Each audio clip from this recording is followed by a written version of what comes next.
Hello, welcome back to this channel, YouTube, and we're also filming on my phone. Occasionally, I will look down. It will all look a little bit wonky. Also, I couldn't put on makeup because I have this weird thing on my eye, and now I could only put on a bit of lipstick, and that's not what you're supposed to do as someone who presents female online. So you're just going to have to deal with it. Today I'm going to be reviewing a couple of books. I was debating with myself whether or not I wanted to review them in English or in German. But then in the end, most of my YouTube channel, with the exception of the podcast I have with Brian Frank, who also wrote this book that I'm going to be discussing, most of my videos are in English, so I'm just going to stick to English.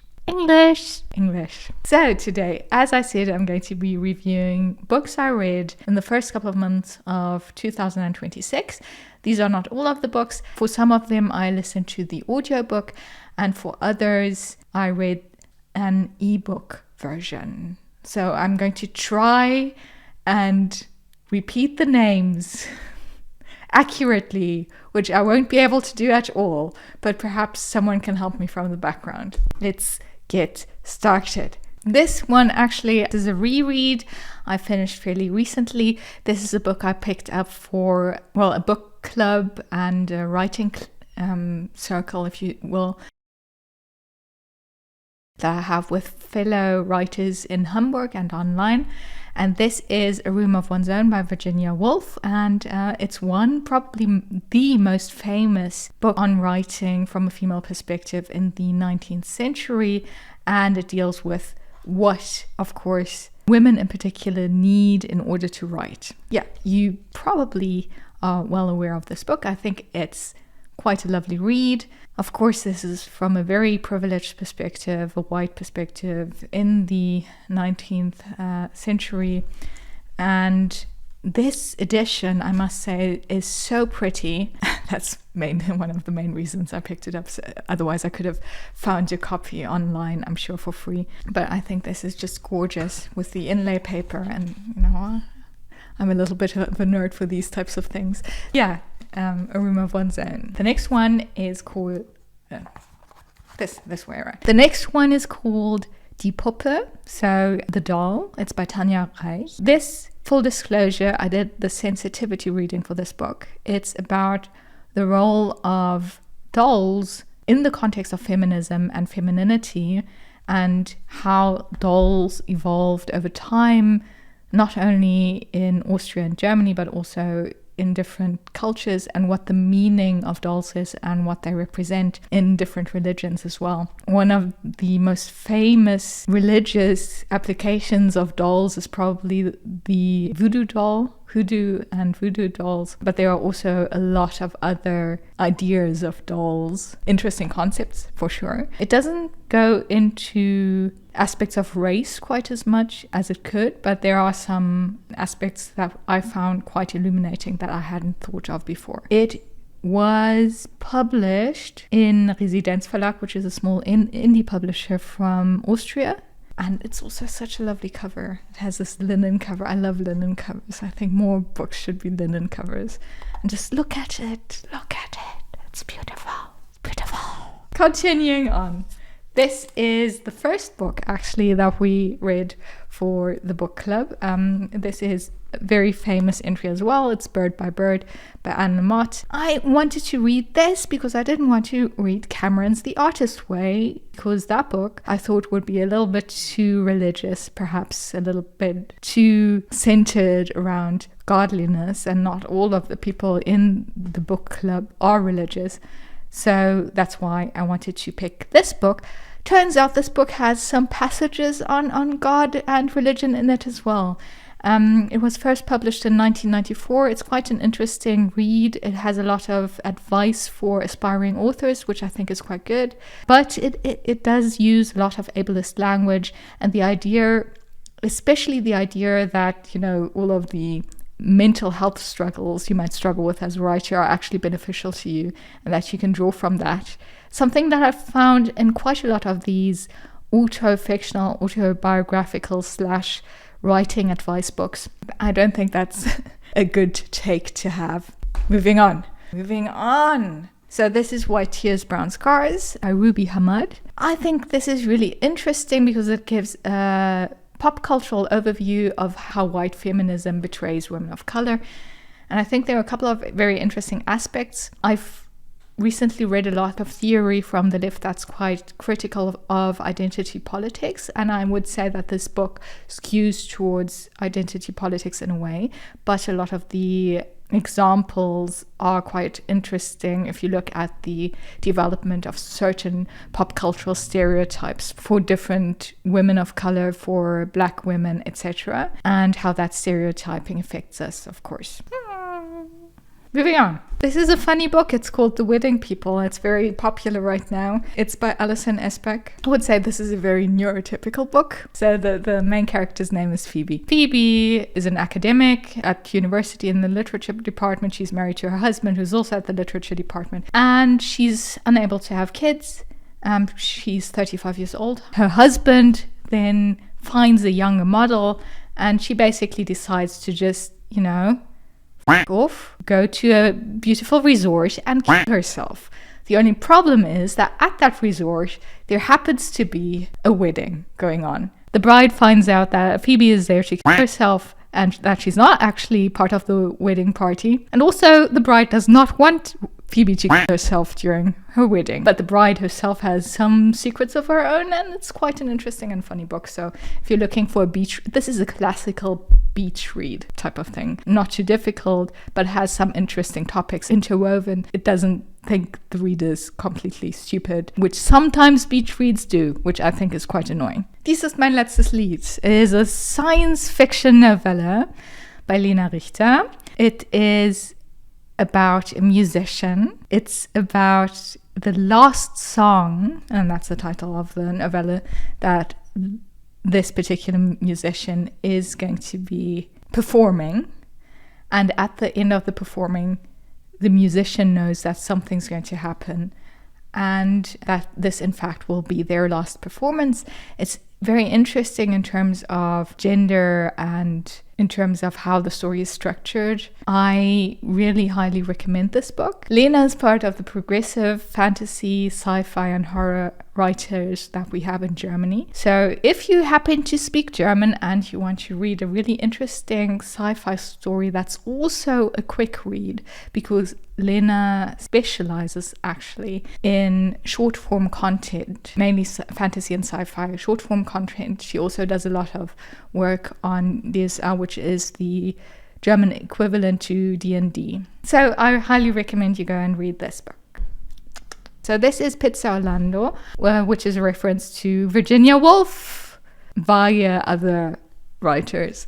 So this is a book that I had the pleasure of introducing in its premiere here in Hamburg, and it's by Clara Umbach. It's autofictional as well in nature. It's about two women who fall in love with one another. One of them has Korea Huntington's. A lot of the dialogue is in chat form. I highly recommend this book. I don't do moderations for books that I'm not a fan of. You should go buy it. It might be a bestseller soon. Similarly, this book I also had the pleasure of moderating or presenting at one of its release events, and this is by Rina Schmeller. It's called Co. The author would say these are her true experiences put into fiction. It's about codependency and leaving an abusive relationship and finding a sense of empowerment, and removing yourself from a codependent relationship means finding yourself oftentimes. So also a highly recommended read. I definitely think you should go buy it. I didn't mention where these books were published, but these are fairly big publishers. So you have Echo and Penguin. These next two are books from the Verbrecher Verlag. Bela Winkens, Brief an die Mutter. The writer recently died. It's about letters that Bela writes to her mother, who was murdered in Auschwitz. I think it's a really good read. You should definitely also go check it out. I think at the moment it's difficult to review anything by Jewish authors, and especially, a lot of people that I know in the publishing industry have stances that I don't agree with. I would say that the United Nations has come to the conclusion that what's happening in Gaza is a genocide, and that Israel is continuously committing war crimes in the region, and that's entirely clear. At the same time, it should still be possible to review Jewish authors or Jewish writers who are just Jewish and not Israeli and not part of the Israeli government, because that is then in fact anti-Semitism, whereas, calling the actions of Israel out and saying that that is anti-Semitic is not anti-Semitism, in my opinion. This is also in the Verbrecher Verlag. This is Kekeli by Jessica Mawena Lawson, and I will always shout out my fellow Afro-diasporic writers in Germany. This is, on the one hand, it's about, the Afro diaspora, and it's about growing up in Germany and what that means and what it means to then get into contact with people who are from the African country that you're connected with. In this case, it's Kekeli's cousin, Afi. One of the plots is also that her fellow student, Kwame, wants to make this film about Black life in Germany. And that part is more a love story where you kind of want the characters to get together. Anyway, I would recommend you read this. As I said, there are a lot of different narratives. It's narratively complex, and there's a lot of interesting narrative choices in the book as well. Would recommend this. Short stories in Germany are not popular. Therefore, please read Du hier by Julia Wolf. It's about that time when you're not really quite young anymore, and you're not old yet either. So it's about middle-aged women, primarily. Different stories from their points of view that are often underrepresented in society. So you should definitely read this. Also, Julia is a great translator. If you read in German, you should definitely check out their translated works as well. This book has one of the best covers I've seen in a long time. I asked Jade whether she would be so kind as to have the publisher send it to me. It's called Anti-Müller, and Anti-Müller is not a romance novel, and that's very true. It's about a lot of things. It's about the protagonists trying to get pregnant, about relationships in the literature industry, so book industry, that pretends to be feminist, but that actually is perhaps not as feminist as it seems to be at first glance.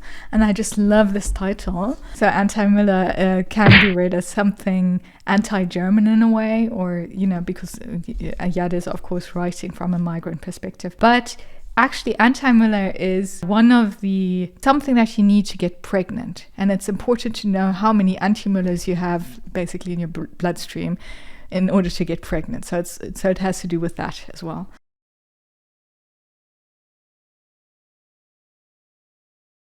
The main character is so lovely. She's sometimes not easy to like. She's just one of those main characters, though, that despite all of her flaws is extremely likable, in my opinion.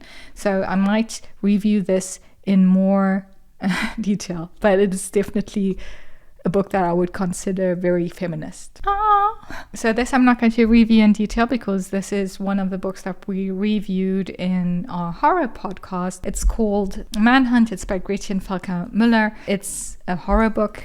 As I mentioned in the review, though that is in German, this is not a horror book I would start with if you're not acquainted with horror. It deals with trans perspectives. The premise is that there's a virus that changes everyone whose testosterone surpasses a certain level into these mindless zombies, but violent zombies, who just basically follow their most primal urges. You have to keep that in mind if you're going to read this book. It's a bit of a content note there for different types of violence, including sexualized violence and queerphobia and transphobia in particular.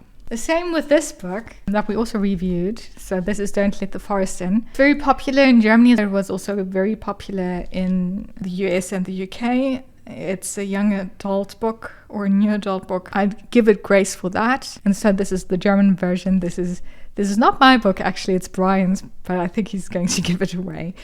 We had some issues with the book, let's put it that way. But we both thought that it had a lot of potential. It was just really not executed that well. Speaking of Brian, this is his book. So this is Spaßpark, an all-queer cast. This translates into Fun Park. It's basically about 3 friends who grew up together in this place in Niedersachsen, Lower Saxony in Germany. Lower Saxony, if you're not from Germany, is like the area that you don't know anything about if you're not from there, because there's nothing going on there. They're only known for speaking proper German or High German, which isn't a thing, but yeah. But I've spent quite a while there, and there's this particular vibe to it that Brian would call Niedersachsenchor. And this is, I think, a book that fits quite neatly. It's the book, I think, that reminded me why I like reading in the first place. It's a horror novel. It's for fans of It, who always wanted to see It play out with an all-queer cast in Lower Saxony, I suppose.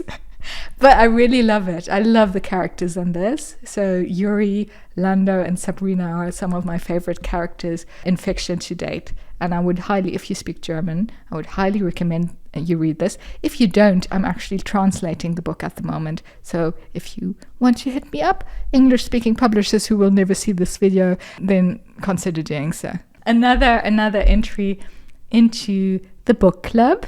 I've been wanting to read this for a long time on the one hand, and then also it's a good fit for the book club, and it's actually going to be the next read, at least for the live book club. I'm running 2 at the moment, one, as I mentioned, online.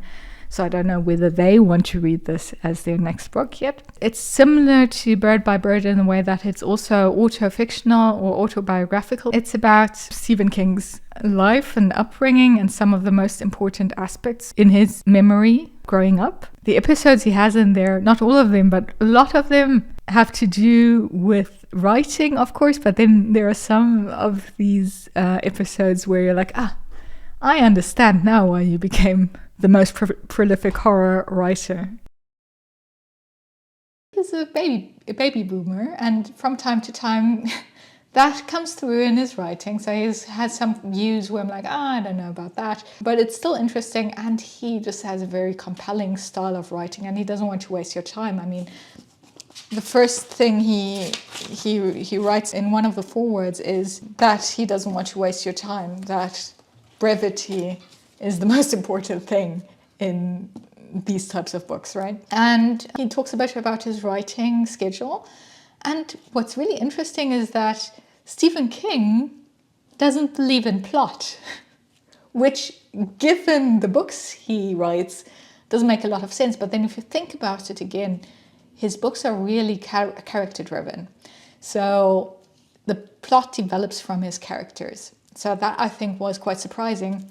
And then he has this idea of who can be considered a good, who can be considered a genius level writer, and writers that have no talent. And I don't agree with all of that, but the things he says about his writing schedule are quite interesting. He says you have to write at least 1,000 words. He himself writes 2,000 words every single day. Not anymore, because recently Stephen King stopped writing. It's really interesting how these different stories developed and how they were written. And one of the most important things he says is that you have to be a reader to write well. That's something that a lot of these writing manuals from writers, or these books on writing from writers, suggest that you do. And that's something I would agree with. You need to kind of read to be a writer. You have to read to be a writer. And I think this focus on discipline and continuous writing is important as well, and re-editing things. I'm not going to go back to Anne Lamott because we're going to make short video segments out of this, but just to go back to Anne Lamott. Anne Lamott talks about shitty first drafts, and I think that's something that most writers can kind of agree on, that the first thing you're going to write isn't going to be all that brilliant. And Stephen King has his take on it, which is at first you copy from writers you like, and then you kind of develop your own style over time, which is also very true. One of the most important things I think in this book, in Stephen King's book on writing, is that he says you should write what you actually enjoy reading, not what you think other people want to hear from you, but what you actually want to write. And that is such good advice, because oftentimes, especially as aspiring or young writers, you start writing in a way that you think is particularly, I don't know, intellectual or has all of these topics in it or whatever. And I think that's one of the best pieces of advice you'll ever get. For the analog list, at least, this beautiful book. I love it when covers are this beautiful. I don't like that this is a paperback, because it'll be damaged after a while. I don't like that. Anyway, this is There Are Rivers in the Sky by Elif Shafak. And I think this is a great read for anyone who's interested in history, in geography, in how historical connections evolve over time and space, and in the ecology of our world. On the cover it says, "This is the story of one lost poem, two great rivers, and three remarkable lives, all connected by a single drop of water." And it starts off by this little drop of water falling down as a raindrop onto this Persian king's nose. And that's the first chapter that you have. And it's about human joy, human suffering, our propensity for empathy, what we think is important in the world, and writing and love and hatred, all of the big topics. And it all fits together somehow seamlessly. Sometimes I do think that Elif goes a little bit far. You'll sometimes have images in the book from source material, but here you have H2O, you know, how the chemical property of water works. And sometimes it's a bit much, because sometimes you get just pulled out of your reading experience entirely. But still a really, really good book.